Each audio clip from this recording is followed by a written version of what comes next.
Out of rural Mississippi, from a Division II college, he burst on the NFL scene like a new star from an unknown galaxy.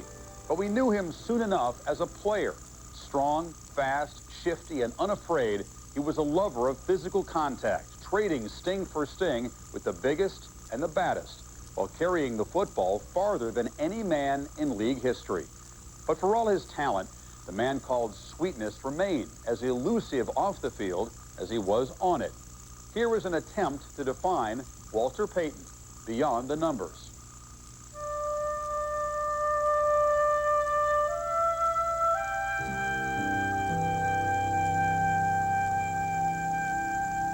The most fun I've ever had was playing football. And I don't care how many records are broken or anything else, they won't have as much fun as I did.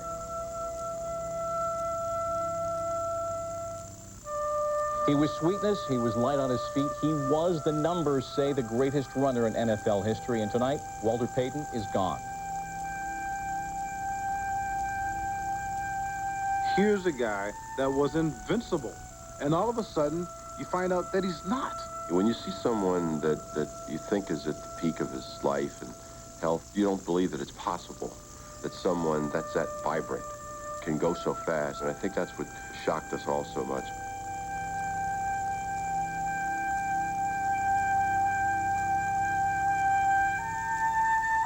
I got a little girl, she's 4 years old. 10 years from now, when she asks me about the Chicago Bears, the first thing I tell her about is Walter Payton. Throughout the National Football League, we're going to honor Walter Payton's passing with a moment of silence. Sweetness, thank you for touching us all. I've talked to a lot of people in Chicago, a lot of people around the country about Walter. And one of the things that I've heard is that in Chicago, Michael Jordan is loved, Walter Payton is revered. I think he really was a symbol of everything that Chicago likes to think it stands for. Hard work and struggle, seizing the moment. I think he represents someone who just really loved the game, the competitive spirit that he had. He could relate at any level to anyone. I know that I love him, as you all know. But I loved him before I met him. Because I saw something in the way he played football that was special. He was a warrior. He was a gladiator. He was up to the challenge. He wasn't backing down from nobody.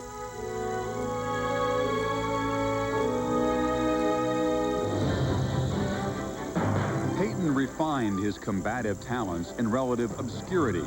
At Jackson State, he rushed for over 3,500 yards, scored 66 touchdowns, and kicked extra points and field goals. Over 4 seasons, he amassed a Division II record 464 points. I saw Walter Payton run through the line, and his helmet hit this tackle's helmet, and it bust. I saw him stiff arm defensive back as they came to tackle him and actually snapped the head back and the feet almost leave the ground. Drafted 4th overall by the Bears in 1975, Payton launched his 5'10", 200-pound frame at the NFL that fall. Hands it off to Payton. Big hole up the middle. To the 10, to the 5, to the end zone. Touchdown! When I see him out there, it gives me goosebumps. Not the speediest, not the quickest, but that durability. And to keep pounding, you know, week after week after week, play after play after play. Receivers left and right. The toss to Payton, sweeping right. He's got some blocking. Makes the turn 40. 35, 30. Right sideline. 25, 20. They go all the way. 15, 10. Defense where you had to compensate. He had one thing that he loved to do, and he was so good at, is he finished off a run. You came up, boom, he was going to get you. He spins back inside. Ripped by one man, still on his feet.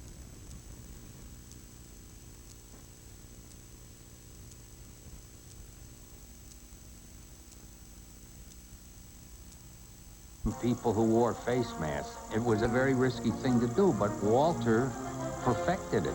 Walter was a nasty little son of a gun. He really was. Walter challenges your courage. McMahon, the handoff, Payton taking it to the left side, breaks through to the goal line, touchdown! He was relentless in the fact that he just didn't go down easy, you know, and if it was between you and the sideline, you better be ready, because it's going to be you. There are a lot of guys who are great runners. Maybe they can run and catch the ball out the backfield. But this guy could block. Walter Payton just put him right on his butt.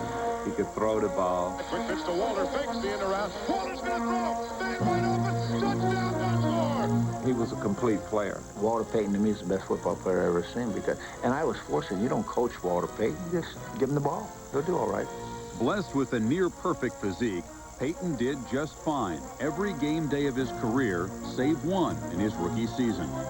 God looked down on Walter Payton and said, Walter, you're going to play for 13 years, and you're going to miss one game, and they're going to beat you up, knock you down, and you're going to get up in the field play. Payton almost missed a second game in 1977 against Minnesota.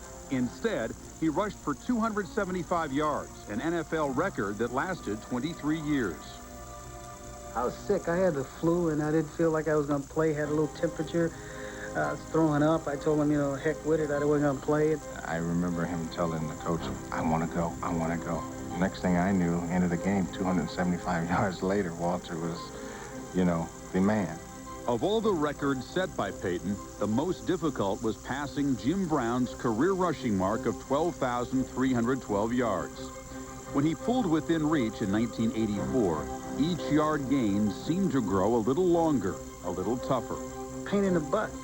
Because every day, you know, the closer you get, you know, everybody goes, oh, this year, man, you got a chance to break the record. Yo, you're close. Payton's work today left him just 66 yards short of Jim Brown's record. That's probably the only time in his entire professional career when he actually felt the pressure. When the numbers start to crunching and the media starts to hounding and you can't get away from it. Everybody's watching you, walking to some places. Yeah, you won't break Jim Brown's record. High formation, quick pitch to Walter, looking for the record, cuts back, he's got it, he's got it at 25 to the 26-yard line. Walter Payton becomes the National Football League all-time leading rusher, surpassing Jim Brown, and that's the equivalent to Hank Aaron breaking Babe Ruth's all-time home run record. This is a lot of pressure, and I'm just glad that I don't have to do this every week. He was not a braggart. He was not a strong personality. He's a rather humble person. Hello. Hello, how are you, Mr. President? Congratulations again and good luck on the next 12,000. Very best wishes. Congratulations again. Well, thank you, and give my best to Nancy. Walter is great as anybody that ever lived that played the game. His heart is as big as anybody that ever played the game. His work ethics were as good as anybody that ever played the game. It all speaks for itself. That is Walter Payton. This ESPN Classic Program. They want to throw white children and colored children into the melting pot of integration, out of which will come a conglomerated, mondo class of people. Born in Columbia, Mississippi on July 25, 1954, Walter Payton grew up at the epicenter of the civil rights struggle, when 2 centuries of racial injustice was defended by fire hoses, attack dogs, and tear gas canisters smoldering across the Jack Pines. The fear was so thick, the oppression was so intense. You had these parallel institutions set up, white and black. The blacks institutions were almost never funded. And so you had a real fascist state.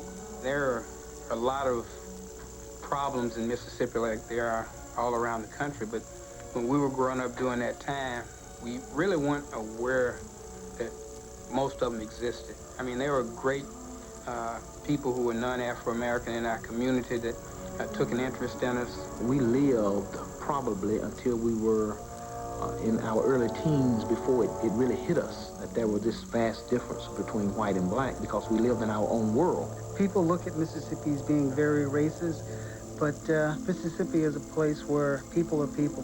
If they like you, you know it. If they don't like you, you know it. here's Walter Payton coming out of that nexus and saying to all America, well, you know, race just didn't hit me in the face.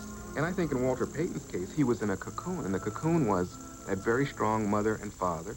They always wanted to keep the family cocoon intact and protecting Walter. Reluctant to leave their children alone, the Paytons sacrificed their time together. Edward worked days and Aileen nights. They basically had nothing in terms of material things, but I do know that they had a lot of love. Our parents really cared enough about us to discipline us so that when we were not with them, we knew wrong from right, and we knew what the outcome would be if we did the wrong thing. We all had a week to wash dishes. And if the dishes were not washed correctly, you were awakened out of bed and washed the whole dishes over. And I mean everything, the ones that were dirty and the ones that were clean too. So you learned to do the job correct the first time. Our parents stressed being well-rounded as kids, and we were forced to go to music, forced to go to piano. Music has always been a big part of our life. This is Walter Payton from Mississippi. Walter.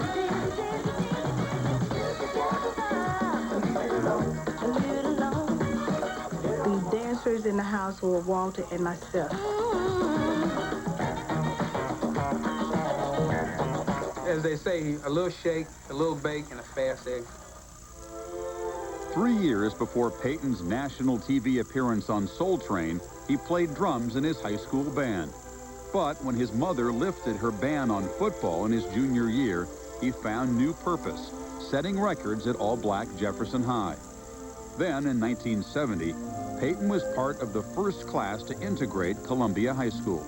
And everybody was worried, how would these two races mix? Opening game of the season, Walter takes a handoff and runs 95 yards for a touchdown. He goes 65 yards on another run for a touchdown. Suddenly, everybody in town isn't worried about whether you're white or black. You're part of a team, and that team is what was important in that little town.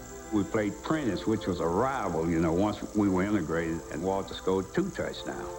And he gave what some call now the Black Power signal. He held up a clenched fist. Someone approached me after the game, wanted to know what's he doing giving the Black Power signal. I said, well, if he can carry the ball like that, he can give a Black Power signal anytime he gets ready. At an early age, Walter saw something that we could not see. He had a vision for himself. And he not only had a vision, he lived out that vision. But I think Walter was one of those guys where he was saying, you know what, I'm somebody. I'm going to prove it. Every practice, every down, every play, I'm going to prove it. Payton's drive to prove himself never was more evident than in a rigorous training regimen he developed in college. We used to run the bleachers a lot, run up and down the beach, and then Walter found him a hill to run, you know, where he could run down the hill almost as fast as he run up the hill. He had his version of the Matterhorn, and that's what he would run up. And he would have teammates who would come out there, and they'd try to match what he was doing, and they'd be dying. They'd say, let's get to the golf course. Let's get to the swimming pool, you know, where, give me a gin and tonic. Give me anything but this. Basically, you ran till you puked. Be 100 degrees, 110% humidity. Just do that again and again and again. A lot of times after I got through running the hill, it took about 15 to 20 minutes before I could drive my car home. Walter knew that he had to be ready to be the best. And I think that also sits in the back of your mind and makes you realize that you can't miss a workout. You can't miss a step. In his second NFL season, Payton hit full stride, running for almost 1,400 yards. And in 1977, he won his only rushing title with 1,852 yards and the MVP. On top of the football world, Payton was emotionally leveled in December of 1978. His father, Edward, died in a Mississippi jail cell. My father died of a brain hemorrhage. When you're bleeding up there, it kind of takes away your equilibrium. Your functions that you have, they're no longer there. His sister told me that they had picked him up and carried him to jail because he was drunk. And, you know, I said right then, I said, I know he wasn't drunk because I've never seen him drunk. So I went down there to get him, and he was dead then. An autopsy found no alcohol in Edward Payton's blood. Despite a ring of suspicious circumstances surrounding his father's death, Payton was philosophic when the Columbia police were cleared of any wrongdoing. Who's to say that in the same situation, if I would have been looking at a white guy and me being the police, I wouldn't have made the same assumption. You want to get angry, you want to be mad, and you want to, you know, lunge out at somebody else. But what my father and what my mom taught me, teaches me, is totally different from that. I'm sure there would have been people, given his financial wherewithal, who would have been glad to stand by his side and scream bloody murder. But that wasn't Walter Payton. That wasn't the boy that his daddy raised. The boy that the father raised was the boy who would put on the blinders and go back to playing football. Okay, come up to you, usually in a public place, and maybe give you a little pinch on the backside. And you look around and say, gosh, this macho running back is pinching me on the backside or whatever. You know, what gives here? He had a hand like a pair of pliers, and he'd come up behind you, and he'd grab a piece of meat on the back of your thigh and would not let go, and he'd send you right through the roof. And you really hadn't made it as a sportscaster or a sports writer in Chicago unless you'd been pinched on the butt by Walter. When he'd run out of bounds, he would goose a photographer on his way by. He was famous for, you know, he was laying on the ground underneath a pile, tying the referee's shoes together. Payton sneaks up behind me and wraps his arms around me and lifts me up off the ground. And as he does so, there's this crack. And Payton says, "See, Enberg, I put your back in place." I said, "No, Walter, thanks. You just broke my glasses."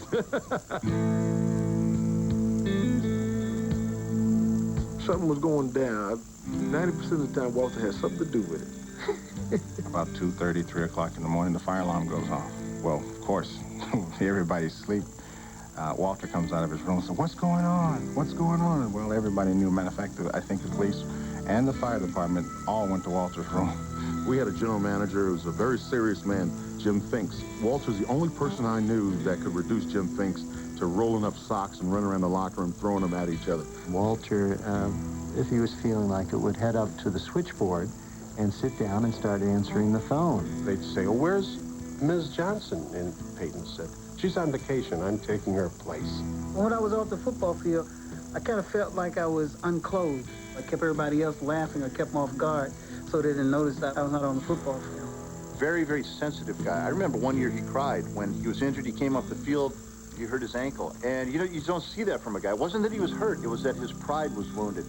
When it came to revealing himself, Walter always backed off. He was notorious for setting up interviews and then running away. I had set up an appointment with Walter for after practice one day in Chicago. I'd flown in expressly for that. I approached him and I introduced myself. And he told me to meet him in front of his locker. What he did was skip out the back door and left me standing in his locker.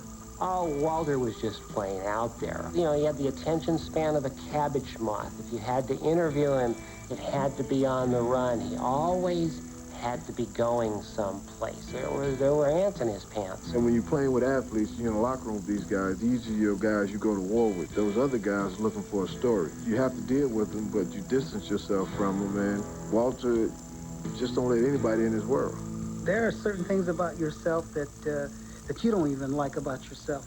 And you definitely don't want anybody to find those out. Walter was really kind of an enigma. I think those of us who were around him for all of those years never really knew him.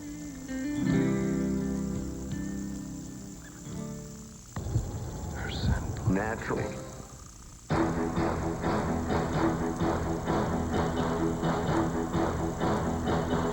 There's no question it was Walter right, Walter left, Walter up the middle. He was the Bears' offense. Well, I mean, you know, it was pretty easy to figure out how to key on the Chicago Bears. We were always limited somewhat in the passing game, and you knew that you had one great running back and you were going to run him to death. He had to be a marked guy, and people were going to go after him, and he still put up those kind of numbers. Over his first 7 seasons, Payton rushed for just over 9,600 yards. Yet the Bears managed only 2 winning seasons, both of which resulted in quick playoff exits. Last 3 weeks, I've really taken a beating. A lot of those shots that I took, I'm walking back to the huddle and my head's still ringing. And then he calls me to play again. And how long can this keep up? Not long. Yeah. Not long. Walter Payton on every play was taking a pounding. Every play. Relief was on the way. In 1982, Mike Ditka was named head coach, and quarterback Jim McMahon was drafted in the first round. By 1984, the Bears were in the NFC Championship game. A year later, they went 15-1 and suddenly were the hottest act around. That 85 Bears team was one of the most astonishing teams in the annals of sport. You had more characters on that team than I can recall on any sports team before or since. There was something for everybody.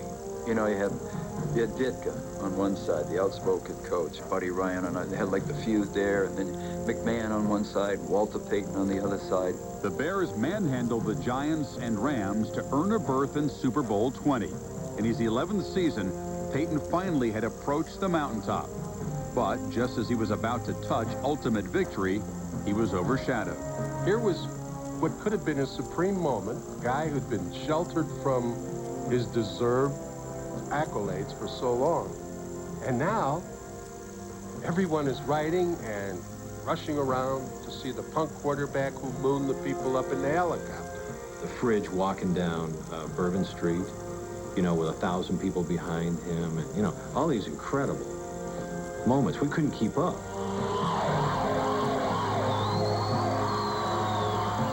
Somebody said to Walter, "What do you hope to achieve in the Super Bowl?" Well, the obvious answer is to win the game, to have a championship ring, to score a touchdown, to lead my team to victory. Walter said none of those things. Walter said, "I want to play the game so hard that when it's over, I'll be exhausted. I don't want to have anything left, mentally or physically." Super Bowl 20 drained Payton to the bottom of his reserves, but not for the reasons he anticipated. High formation backfield. Here's the handoff. Payton stutters to the right side, fumbles the football as he's hit, and the Patriots have recovered, it appears, at the 19-yard line. Walter had got hit with the fumble in the first series, so I think mentally it kind of took him out of this game. Well, we gave the ball to Walter quite a bit, and New England's whole focus that whole week was to stop Walter Payton. And they did a pretty good job of that. Despite holding Payton to only 27 yards on 11 carries, New England trailed the Bears 23-3 at halftime.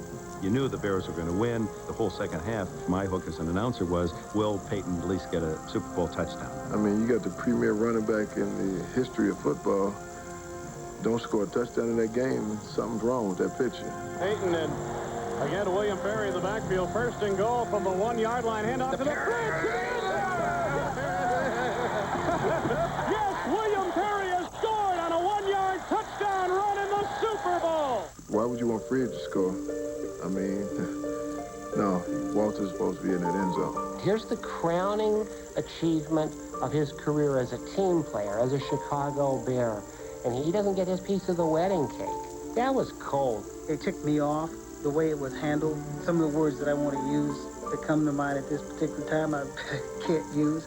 When you're playing a football game, you don't think about who's scoring touchdowns or this or that. And then in retrospect, you say, well, it was important. You should have thought about it. You know, that's something that I should have thought about and should have made sure that happened. I just don't think that Mike Ditka had an obligation and really even realized how important that would be to Walter Payton. Walter Payton got to play in the Super Bowl. He played very well. His team had one of the great Super Bowl victories ever. Walter Payton played on one of the great football teams in National Football League history. A lot of great players never got to say that. He doesn't want to appear as if scoring a touchdown was more important than winning the game. But in a blowout situation, there's no question he would like to have had that honor. It's the gift. Classic. 3, 2, 1. Believe it. The dream is reality. The Chicago Bears are world champions of football. It still puzzles me how that great team only won one Super Bowl. I mean, just a lot of things had to go wrong for them not to win more than one. We should have won 4 Super Bowls. Unfortunately, mentality and the focus of the team was not totally there. The next year, everybody had endorsement deals. Everybody had new speaking engagements and book opportunities. Outrageousness. And suddenly, instead of all being focused on having a great time and winning a Super Bowl, people had new agendas. He just blew it. Man, we just blew a great opportunity. We really wanted to go back to the Super Bowl. Just didn't happen. What do you say about the year of the Chicago Bears? They had distractions. They had all kinds of problems. And now what's been a tumultuous season for Chicago switches over to what will probably be as tumultuous an off season. After a first-round playoff exit in the 1986 season, Payton made a decision that brought Chicago to a standstill. Unless something happens and Miss McCaskey comes to me and says, well, come back next year, it looks like this will be the last one. Payton rushed for his last 533 yards in 1987 as Chicago won a fourth straight Central Division title. On December 20th, the Bears honored the greatest running back in their history. Sweetness reciprocated. I guess the only thing I can say now, thanks for being there. Thank you. Walter's retirement left you wanting more, but that was the way he wanted it. In January of 1988, the Bears faced Washington in a divisional playoff game. Trailing by 4 with 41 seconds left in the game, the man who accounted for almost 22,000 yards came up a yard short. I remember looking down from the press box and seeing him there and thinking, my gosh, you know, all the things he had accomplished, everything he had done, he looked so lonely. He was completely destroyed that his career ended this way. He thought he was going to end up playing in the Super Bowl. It's been a lot of fun. And when you take away the fun and it's time to leave, that's why it's so hard for me to leave now, because the fun is still there. In the locker room after the game, one of the writers there had asked a question that kind of indicated to him that this writer believed he had hung around too long. And Payton said, all these years, I still get no respect. Payton once in an interview said, beneath this breast beats a heart. It bothered him a lot that he wasn't getting his recognition. People talk about running backs and everything else, and they never talk about me. You're paid more for flash and style than performance today, and Walter made his reputation on hard work and consistency, not flash, not so much style. And you know, when you do that, a lot of times you're overlooked or you're taken for granted. You'd like to know the most typical Walter Payton kind of thing that had to do with his breaking Jim Brown's record. It was in October. The Saints were in Soldier Field, but the Cubs were in San Diego in the National League playoffs. It's not fair to say that Walter Payton broke that record in anonymity, but Chicago's attention was certainly divided, shall we say. He had to share the moment with the Cubs. What we should remember Walter Payton for is the consistency of his play and his durability, his endurance, his willingness to fight for the tough yard. He didn't get easy yards. He wasn't the combination of speed and power that O.J. Simpson was. He wasn't the electrifying open field runner that Gale Sayers was. He wasn't pure dominating power like Jim Brown was. He was just damn good. As far as being the fastest, I wasn't. Being the strongest, I wasn't. Being the biggest, I wasn't. I had something that nobody else had. I think I was the smartest. Free lube, oil, and filter on ESPN Classic.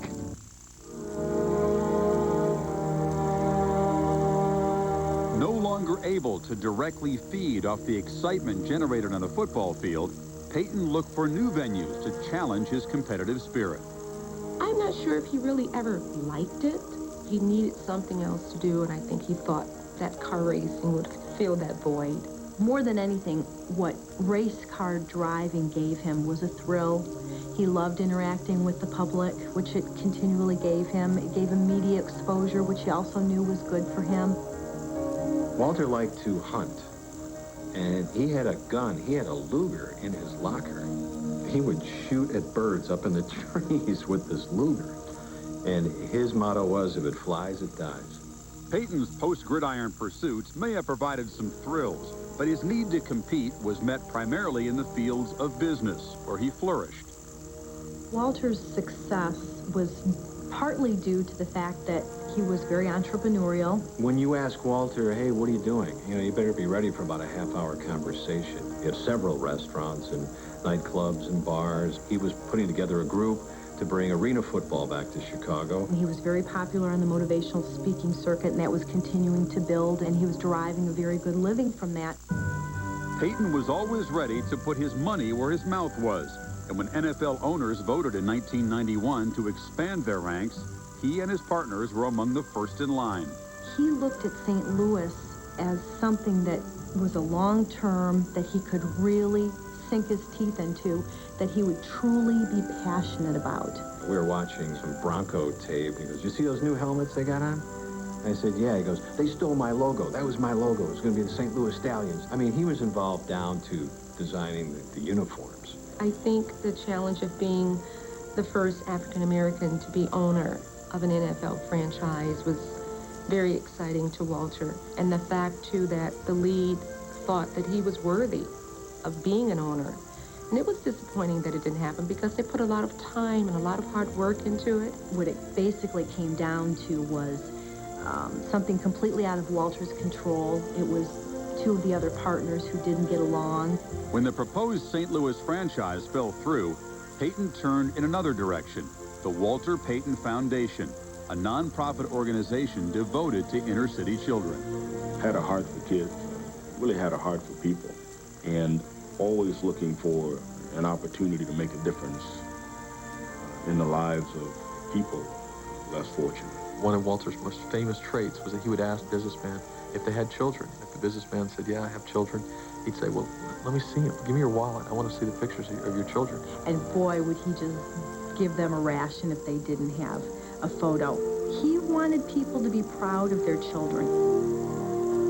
Payton made his own children especially proud in the summer of 1993, when the all-time leading rusher with 16,726 yards was inducted into the Pro Football Hall of Fame by his 12-year-old son, Jared. Not only is my dad an exceptional athlete, he's a role model. He's my biggest role model and best friend.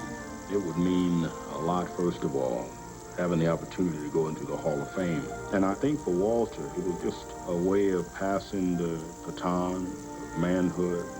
Maybe a way of just saying, "You're my son, and I'm proud of you." We made a wager who would be the first one to break down in tears. And after hearing my son get up here and talk, I don't care if I lose the bet. With his football legacy in place, Payton's future shimmered like gold on the horizon. Soon, the shadows will begin to gather.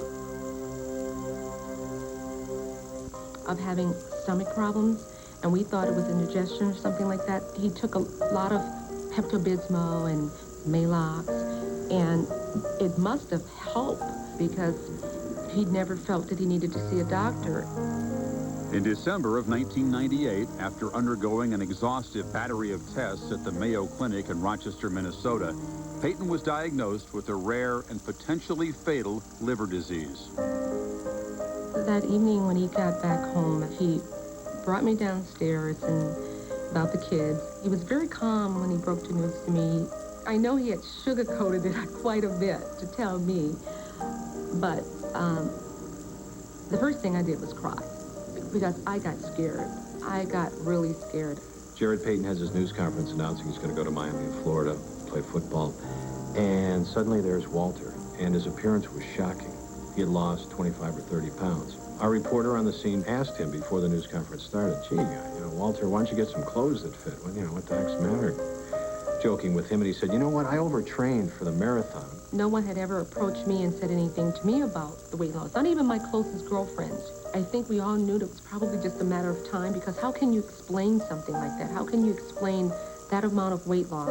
We do the story on the air, and I'm reading my voiceover, and we show a shot of Walter, and I say, "Gee, look at Walter. Man, he looks like Gandhi. I think I could take him." Ha-ha. It's like somebody stabbed him in the heart with a sword. It was devastating to him because the media had never really attacked Walter before. They had never said anything negative.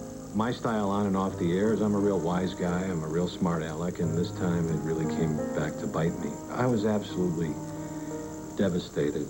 I tried to call Walter immediately, and he wouldn't come to the phone. He was too upset. The people that were making jokes and all these other things, I don't think they had a clue what Walter was going through. Out of ignorance, sometimes we do things and we say things, but who would think Walter would be sick, needing a liver transplant? Who in the world would think that? I wouldn't. It's very sad that in this era that you think AIDS, let's say it, that you think he drank himself to death, that you think drugs, It sort of made him angry that now he had to go public and explain to everybody something that he really felt was just his business. I think when he first went into the press conference, he was really going to try to stay just matter of fact and tell people that, you know, give me my time. At that point, you could have heard a pin drop because I think people realized Walter's not getting ready to announce a new business venture. Something's going on here, and it's serious. To the people that really care about me, just continue to pray. And for those who are going to say what they want to say, may God be with you also. He leads a great and exemplary football life. And now he feels, because this is America, and we demand to know every single thing about every single celebrity, that a guy who has always shown us the best of himself and his sport has to call a press conference to reassure us that he didn't get this disease by doing something bad. He said, pray for me, and I'm thinking, you know what, pray for us all. One night, in my office, I'm working on the show, and the phone rings, and it's this familiar little elfish voice saying, you know, you're a hard guy to get a hold of. And I went, oh, Walter. And he said, hey, look at man. You know, you didn't know. You had no way of knowing. And I've known you for 17 years, and hey, you know, I forgive you. Forget about it. I was just very emotional at the time, and I couldn't talk to you. I hung up the phone, and I was just absolutely stunned. Again, here's a man who knew at that time he was dying, and he went out of his way to call me, to forgive me. That's one of the greatest gifts I've ever received in my whole life. At the Cubs home opener in 1999, Payton threw out the ceremonial first pitch. What no one knew, not even Payton, was that he was making his last public appearance. There was no reason to think that anything else was wrong other than he needing the liver transplant, that he should be fine. So that's what we held on to. Tell all the people I appreciate their prayers, because if it weren't for their prayers, I wouldn't be walking around now. Keep them going. Up until that time, in very late May, he was still a candidate for transplantation. And it was at that time that we found out that he had tumor outside the bile ducts and outside the liver and in the lymph glands. So that meant that he would not become a liver transplant candidate. Please consider signing your donor card and make sure you discuss this with your family. Thank you.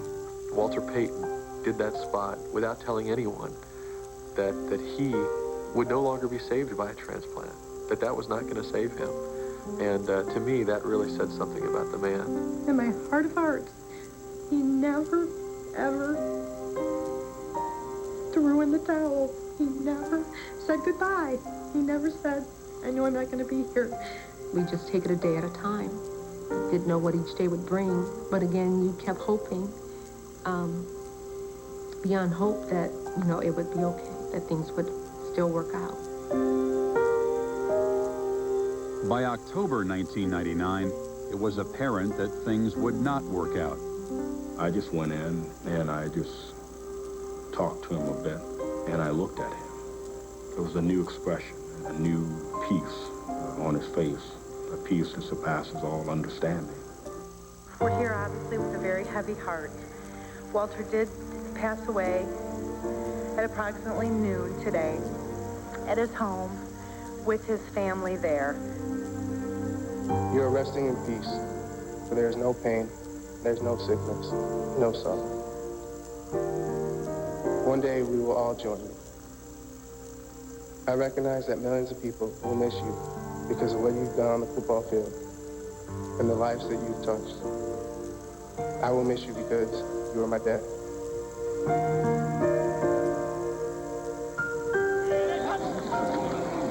Give to Payton. Payton spinning off tackler. Jared Payton still going. Jared Payton, there's a touchdown as the Miami Hurricane as he takes it in from 16 yards away. What a terrific run by Jared Payton as he points to the sky to remember his father, Walter. It was kind of emotional because I knew that he couldn't be there, but he saw that, where he was, and I know it made him proud. There one thing people should remember about Walter was his optimism and his ability to always look forward, not look back. He was such a strong person, always being there, so caring. I just think everyone should know that. I think mostly of Walter when things weren't going well. You know, when he was around and give you a little hug or a pat or a kiss. That's what I remember more about Walter Payton. As a kid from Columbia, Mississippi, to have touched this many lives, Walter said, you know, not many of us get a chance in life to really realize how many people we've touched. I've been given that chance. I think Walter would have been shocked in death how much greater that was. Walter Payton's death was hard to accept, not only because it was so premature, but because, like Lou Gehrig, it defied an image of godlike durability. Like Gehrig, Payton was a quiet man who was forced by a terminal illness to open up to the public. Not surprisingly, the public and private image proved much the same, even at the brink of death and beyond. In 1999, the NFL Man of the Year award was changed to bear the name of Walter Payton. For Sports Century, I'm Chris Fowler.